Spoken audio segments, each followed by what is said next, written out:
Hello everyone, आज आप लोगों का जो टॉपिक रहेगा डिस्काउंट, जिसमें हम लोग यहाँ पे डिस्कस करेंगे क्वेश्चन बेस ऑन डिस्काउंट।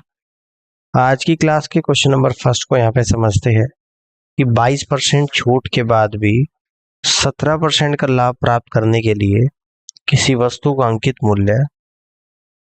अंकित मूल्य मूल खरीद मूल्य से कितना अधिक होना चाहिए।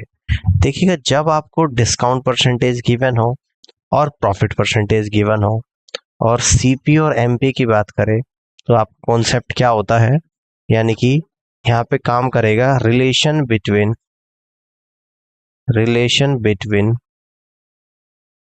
Mark price and cost price, ठीक है ना। तो सीपी और एमपी का जो रेशियो आप लोगों का यहाँ पर निकल कर आएगा, कॉस्ट प्राइस होगा 100 माइनस डिस्काउंट परसेंटेज और मार्क प्राइस होगा 100 plus minus profit and loss percentage. ये आपका सीपी और एमपी का रेशियो यहाँ पे बनेगा, ठीक है। तो इसी तरीके से देखिएगा, यहाँ पे जो डिस्काउंट परसेंटेज गिवन है यानी कि 22% है और जो प्रॉफिट परसेंटेज यहाँ पर गिवन है यानी कि 17% है। तो यहाँ पे लिख दूंगा कॉस्ट प्राइस और यहाँ पे लिख दूंगा मार्क प्राइस। कॉस्ट प्राइस क्या होता है 100 minus discount percentage, profit percentage दे रखा तो मार्क प्राइस होगा 100 प्लस प्रॉफिट परसेंटेज। तो डिस्काउंट है 22 का यानी कि 100 माइनस 22, प्रॉफिट है 17 का तो 100 प्लस 17, 100 में से 22 जाएगा तो 78, 100 पर 17 ऐड करूंगा तो 117, ठीक है ना। 13 से जाएगा आप लोगों का 6 पर, 13 निम्न 117, 3 से 2 पर और 3 3 9। तो आपका कॉस्ट प्राइस और मार्क प्राइस का रेशियो आया 2:3। अब ये बोल रहा है कि कॉस्ट प्राइस से मार्क प्राइस कितना अधिक होगा, तो 2 पर 1 ज्यादा है तो परसेंटेज में निकालूंगा 2 पे 1 ज्यादा तो 100 पे कितना होगा गुणा 100, यानी कि यहाँ पर आपका निकल कर आएगा 50%। तो कितना ज्यादा होगा आपका 50% होगा। फर्स्ट ऑप्शन सवाल का राइट आंसर बनेगा, ठीक है। कर सकते हो इस तरीके से। अब आगे की तरफ बढ़ते हैं, अगले क्वेश्चन को यहाँ पे समझते हैं। देखिएगा, यदि विक्रय मूल्य 1680 रुपये है तो 16% की हानि होती है और यदि 8% की छूट देने के बाद भी 15% का लाभ होता तो वस्तु का अंकित मूल्य क्या होना चाहिए, ठीक है ना। ध्यान से देखिएगा 16% का लॉस हो रहा है तो सबसे पहले तो मान लेता हूं मैं लेट दी कॉस्ट प्राइस, इसको हमने माना 100%। अब इस पे हानि कितने की हो रही है 16% की, तो 16 कम कर दूंगा यानी कि 84% आप लोग आ जाएगा यहाँ पे सेलिंग प्राइस, ठीक है ना। और इस सेलिंग प्राइस यानी आप यहाँ से कह दोगे कि इस 84% की वैल्यू आपको गिवन है 1680 रुपए के बराबर। तो यहां से आप लोग क्या निकालोगे, कॉस्ट प्राइस यानी 100% की वैल्यू को निकालोगे। तो 1680 डिवाइडेड बाई 84 मल्टीपल बाई 100, 84 से 168 20 टाइम जाएगा, 20 इंटू 100 यानी 2000 रुपीज। तो आपका जो कॉस्ट प्राइस आएगा वो 2000 रुपये आएगा, ठीक है। कहता है कि यदि 8% की छूट के बाद भी, है ना, 8% की छूट के बाद भी 15% का लाभ होता है, ठीक है ना। बात समझ में आ रही है। आप देखिएगा नाउ, ठीक है, 8% छूट दी जा रही है उसके बावजूद भी 15% का लाभ हो रहा है। यहाँ पे लिख दूंगा सीपी, यहाँ पे लिख दूंगा एसपी, यहाँ पे लिख दूंगा एमपी, ठीक है ना। समझ में आ रही है बात। छूट दी जा रही है 8% की और लाभ हो रहा है 15% का। या फिर आप इसको इस तरीके से कर लेंगे, यहाँ पे लिखूंगा सीपी और यहाँ पे लिखूंगा एमपी। तो सीपी क्या होता है 100 माइनस डिस्काउंट परसेंटेज और एमपी क्या होता है आप लोगों का 100 प्लस प्रॉफिट परसेंटेज। डिस्काउंट कितने का है 8% का, तो 100 माइनस का 8। प्रॉफिट कितने का है 15 का, तो 100 प्लस का 15। तो 100 में से 8 गया तो 92, 100 पे 15 जुड़ गया तो 115, 23 चौका 92, 23 पंजे 115।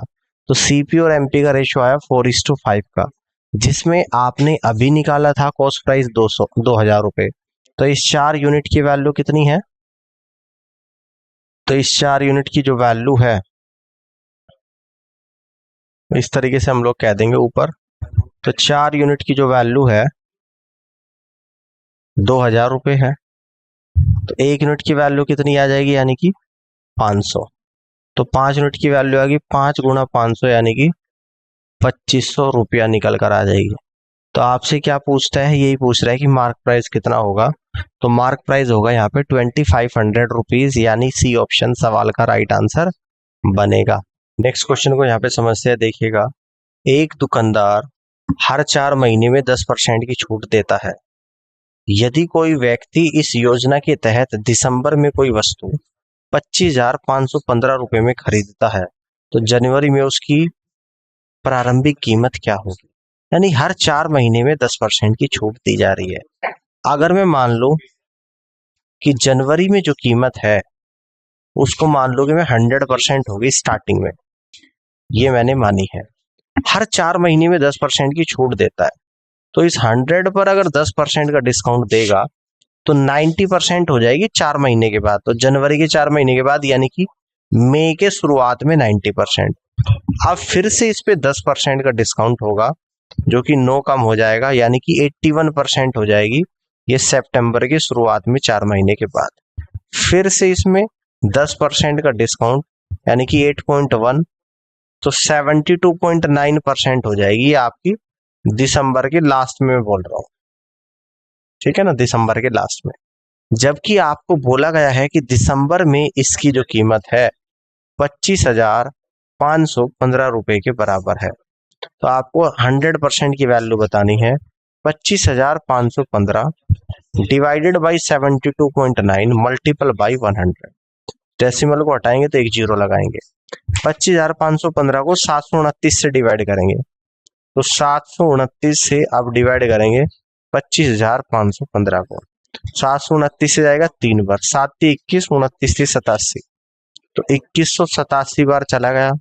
11 में से 7 गया 4, 14 में से 8 गया 6, 4 में से 1 गया 3 और 5 आ गया, तो ये 5 बार जाएगा। 3645 बार कंप्लीटली डिविजिबल है 35 टाइम्स, तो 35 में 1000 की मल्टीप्लाई कर दूंगा, यानी यहाँ पे जो आपका आंसर निकल कर आएगा 35,000 रुपए।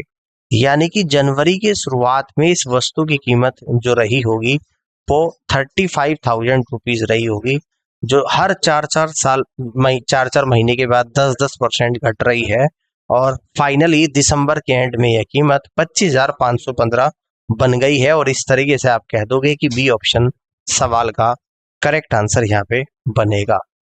ठीक है, आगे की तरफ बढ़ते हैं। अगले क्वेश्चन को यहाँ पे देखते हैं, ध्यान से देखिएगा। कौन सा बेहतर है, 10% और 20% की धीरे धीरे छूट, 20% और 10% की धीरे धीरे छूट? पहला ऑप्शन दोनों समान है, बी ऑप्शन निर्धारित नहीं किया जा सकता, सी 20 और 10% की धीरे धीरे छूट, डी 10 और 20% की धीरे धीरे छूट।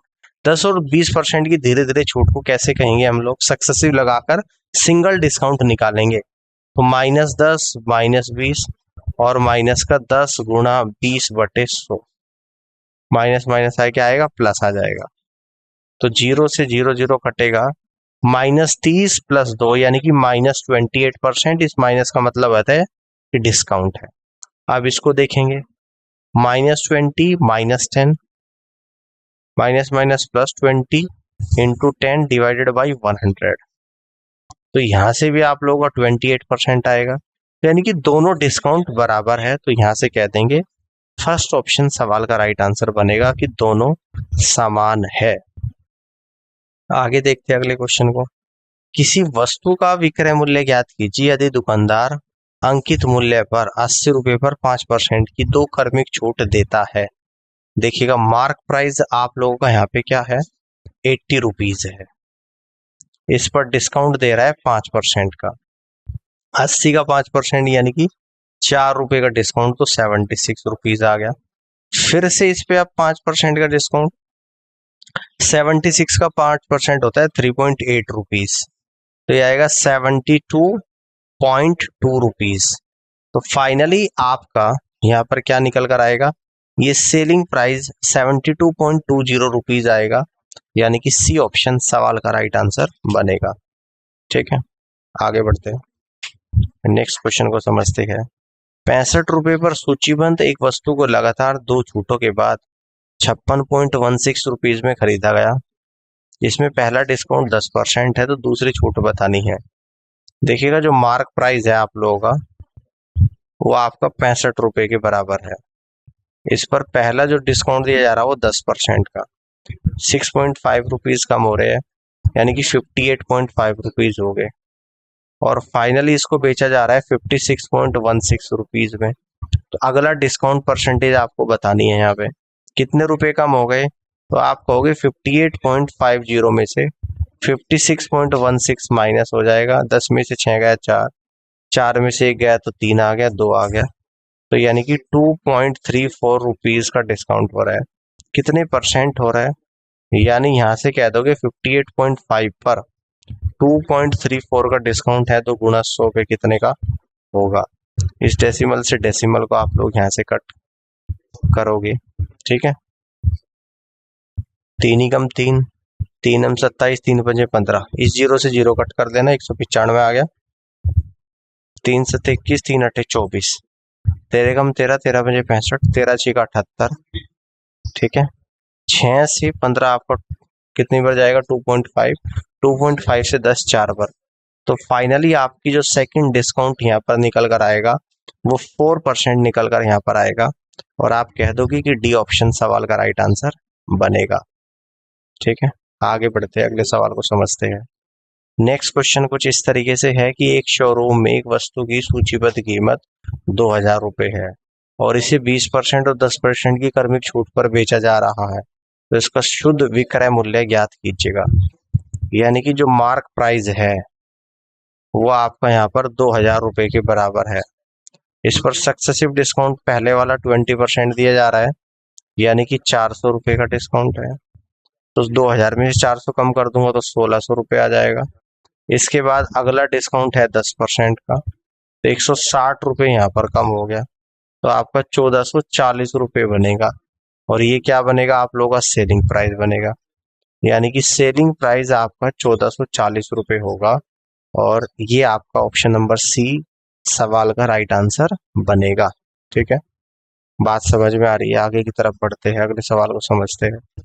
नेक्स्ट क्वेश्चन है, 25% अंकित मूल्य में कमी सीता 30 रुपए में 1 किलो अधिक चीनी खरीद सकती है, तो चीनी की वास्तविक कीमत क्या है।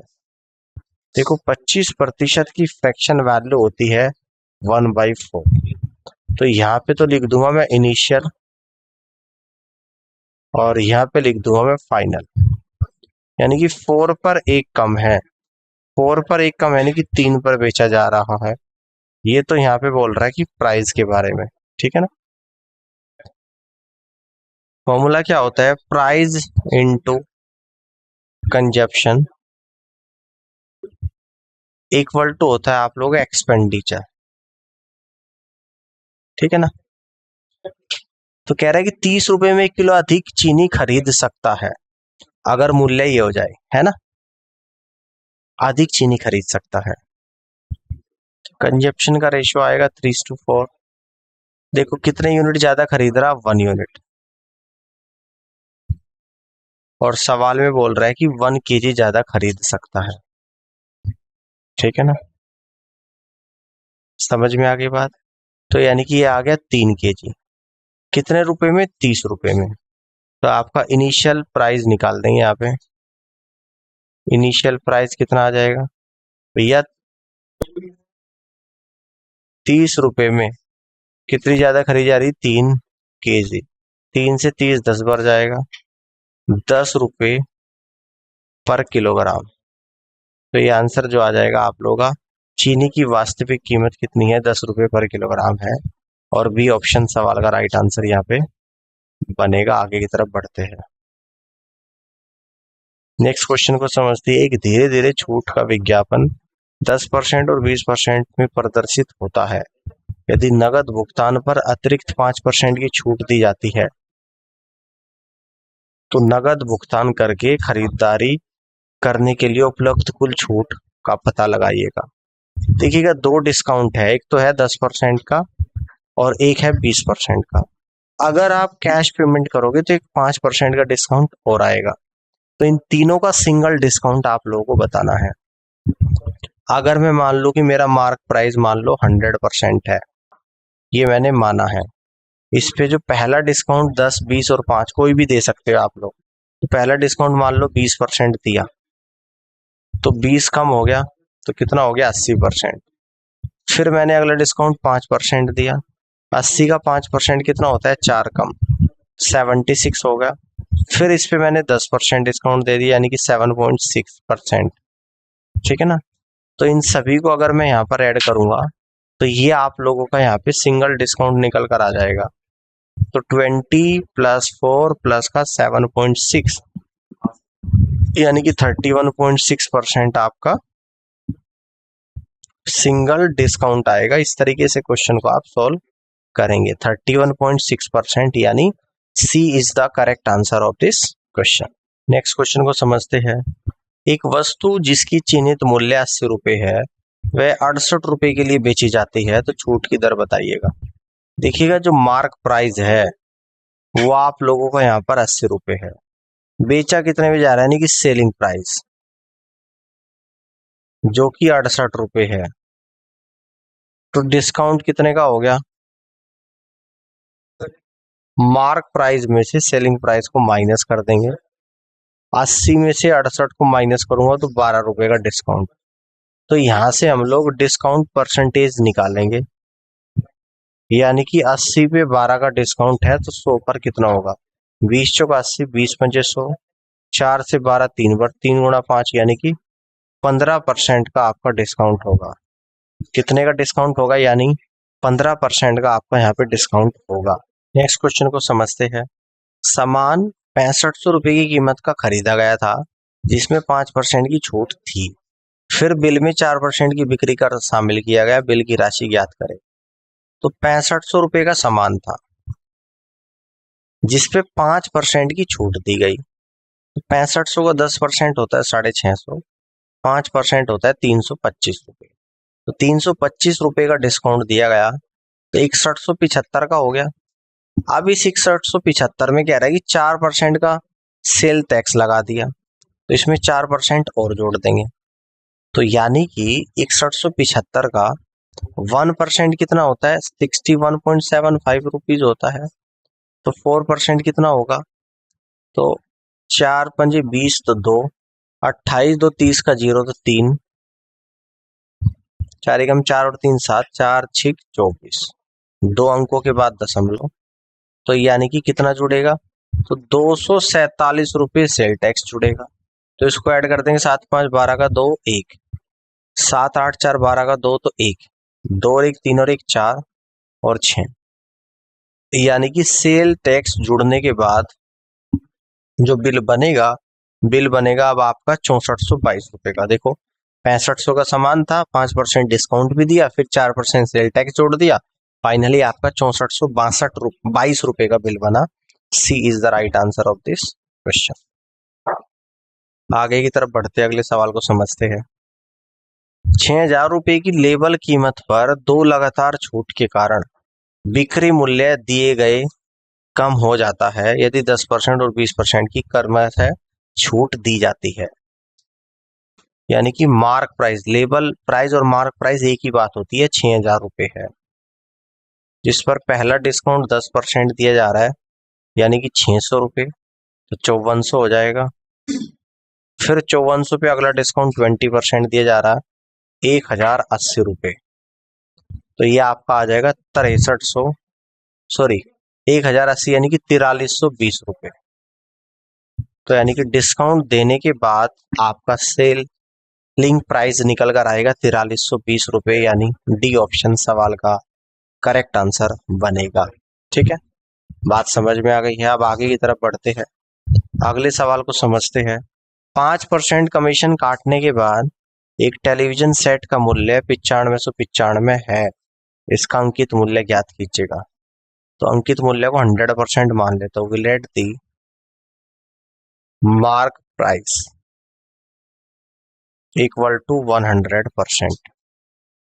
इसमें 5% काट दिया तो ये कितना हो जाएगा, 95%। अब इस 95% की जो वैल्यू है वो 9595 रुपए के बराबर है। तो 100% यानी कि मार्क प्राइस निकालना है। 9595 डिवाइड बाई 95 मल्टीपल बाई 100। 95 कम 95 101 आ जाएगा। 101 गुणा 100 यानी कि 10,100 रुपये आपका यहाँ पे मार्क प्राइस निकल कर आएगा। यानी कि इस टीवी का जो मार्क प्राइस रहा होगा वो 10,100 रुपये रहा होगा। बी ऑप्शन सवाल का राइट आंसर बनेगा। ठीक है, क्लियर है। आगे की तरफ बढ़ते हैं, अगले क्वेश्चन को समझते हैं। यहाँ पे ध्यान से देखिएगा, अगले क्वेश्चन को यहाँ पे समझते हैं, ध्यान से देखिएगा। ठीक है, कह रहे कि एक दुकान किसी वस्तु की एमआरपी पर 30% की छूट प्रदान करती है। यदि वस्तु की एमआरपी 500 है तो विक्रय मूल्य, देखिएगा एमआरपी जो है वो 500 रुपए है, इस पे 30% का डिस्काउंट दिया जा रहा। 500 का 30% होता है 150 रुपए, तो 350 रुपए इसका क्या निकल कर आएगा, सेलिंग प्राइस निकल कर आ जाएगा 350 रुपए। यानी यहां से आप लोग कह दोगे कि डी ऑप्शन सवाल का करेक्ट आंसर बनेगा। D is the right answer of this question. Clear होगी बात। अब आगे बढ़ते हैं, अगले क्वेश्चन को यहाँ पे समझते हैं, इसको देख लेते हैं। एक शर्ट पर 1600 रुपये लिखा हुआ था। दिवाली त्योहार ऑफर के दौरान इस पर 10% की छूट दी गई, तो शर्ट का विक्रय मूल्य क्या होगा। ठीक है ना, विक्रय मूल्य बताना। 1600 लिखा था, 10% की छूट दी गई, तो जो मार्क प्राइस है वो 1600 रुपये था। अब इस पे 10% का डिस्काउंट दिया गया, यानी 160 रुपये का डिस्काउंट, तो 1440 रुपये क्या हो गया, सेलिंग प्राइस हो गया। तो यानी कि 1440 रुपये सेलिंग प्राइस होगा। क्लियर। आगे की तरफ बढ़ते हैं, अगले सवाल को समझते हैं। नेहा ने 30% की छूट पर 1300 में एक किताब खरीदी, इसे 30% लाभ पर बेच दिया, उसने कितना कमाया, ये आप लोगों को बताना है। ध्यान से समझ लो। मान लेता हूँ कि पहले किताब की कीमत 100 रुपये थी, ये मैंने मान लिया। अब उसने इसे 30% के डिस्काउंट पर खरीदा, 30 रुपये कम यानी कि 70, और फिर इसे 30% के लाभ पर बेच दिया। ठीक है, पहले तो डिस्काउंट ले लिया, फिर 30% के प्रॉफिट पर यानी कि 21 प्रॉफिट पर बेचा, तो यानी कि 91 पर बेचा। ठीक है, आप ध्यान से देखिएगा, यानी कि उसने 30% की छूट पर 70 में खरीदी थी और अब 91 पर बेचती है। क्लियर है। और इस 70 की कीमत जो है वो 1300 रुपये में कह रहा खरीदी थी, 91 की कीमत बतानी है, तो 1300 बटे 70 और गुणा 91, 0 से 0, 7 से 91 13 बढ़ जाएगा। ठीक है, समझ रहे हो। तो यह आएगा 1690 रुपये में। तो 1300 की थी, 1690 में अगर बेची है तो यहां से कह दोगे कि 390 रुपये कमाए हैं। तो यहां से आप लोग कह दोगे कि 390 रुपये कमाए हैं, और यहां से आप कहोगे कि बी ऑप्शन सवाल का करेक्ट आंसर बनेगा। ठीक है, इस क्वेश्चन को समझते हैं। यहाँ पे छूट दर ज्ञात कीजिए जब अंकित मूल्य पर 1880 है और विक्रय मूल्य 1598 है। तो ये डिस्काउंट आपको निकालना है। मार्क प्राइस दे रखा 1880 रुपये, सेलिंग प्राइस आपको दे रखा 1598 रुपये। तो डिस्काउंट कितने का हो रहा है देखेंगे हम लोग। तो डिस्काउंट बराबर mark price minus selling price, यानी कि 1880 रुपये में से माइनस करेंगे 1598 रुपये, तो कितना आ जाएगा आप लोग, यानी कि 282 रुपये का डिस्काउंट है। तो यहां से हम लोग कहेंगे कि डिस्काउंट परसेंटेज कितना होगा, तो ये हो जाएगा डिस्काउंट मार्क प्राइस, ऊपर आएगा आप लोगों का डिस्काउंट, मल्टीपल आएगा 100। ठीक है, तो डिस्काउंट है 282 का, मार्क प्राइस है 1880 का, गुणा 100, 0 से 0 चला जाएगा, 2 नम 18, 2 चौक 8, 2 से कितनी बार जाएगा, या 2 से 10 को कट कर लो 5 बार, और 94 से 282 कितनी बार जाएगा, 3 बार। 3 गुणा 5 यानी कि 15%। तो फाइनली आपका जो डिस्काउंट परसेंटेज आएगा वो 15% निकल कर आएगा। सी ऑप्शन सवाल का राइट आंसर बनेगा। आगे की तरफ बढ़ते अगले सवाल को देखते हैं। एक वस्तु का अंकित मूल्य 352 रुपए है और इसका विक्रय मूल्य 326 रुपए है, तो वस्तु पर दी गई छूट दर क्या है। देखो मार्क प्राइस आपको यहाँ पर दे रखा है 352 रुपए, सेलिंग प्राइस आपको दे रखा है 326 रुपए, तो डिस्काउंट कितने का हो गया ये देख लेंगे यहाँ पे। यानी कि डिस्काउंट बराबर मार्क प्राइस में से सेलिंग प्राइस को माइनस कर देंगे। 352 में से 326 को माइनस करूंगा तो 26 रुपए का डिस्काउंट। अब यहां से हम लोग निकालेंगे डिस्काउंट परसेंटेज, तो कितना आ जाएगा, discount divided by mark price multiple bye 100, तो डिस्काउंट आएगा 26, मार्क प्राइस 352 गुना 100। ठीक है, आप देखिएगा 2 से कटेगा 13 बार, 2 एकम 2, 2 सते 14, 2 छिक 12, तो ये आ गया आप लोग का 1300 बटे 176। तो 176 से अगर 1300 को डिवाइड करूंगा तो कितनी बार जाएगा, 7 बार जाएगा। ठीक है ना, 7 छंग 42 का 2 तो 4, 7 से 49, 4 53 का 3 तो 5, 7 एकम 7 और 5 12, तो यानी कि आप लोगों का आएगा 68.0 लगा लूंगा, 17 चौका 68, 3 बार जाएगा। तो फाइनली आपका जो आंसर आएगा अप्रोक्सीमेशन में 7.4% आएगा यहाँ पे। तो आंसर जो आप लोगों का यहाँ पे बनेगा यानी कि फाइनली अप्रोक्सीमेशन में 7.4%, और सी ऑप्शन सवाल का करेक्ट आंसर बनेगा। तो उम्मीद करता हूँ कि आज के सेशन आप लोगों को पसंद आया होगा, और इस पूरी क्लास को देखने के लिए आप सभी का बहुत बहुत धन्यवाद। Thank you so much.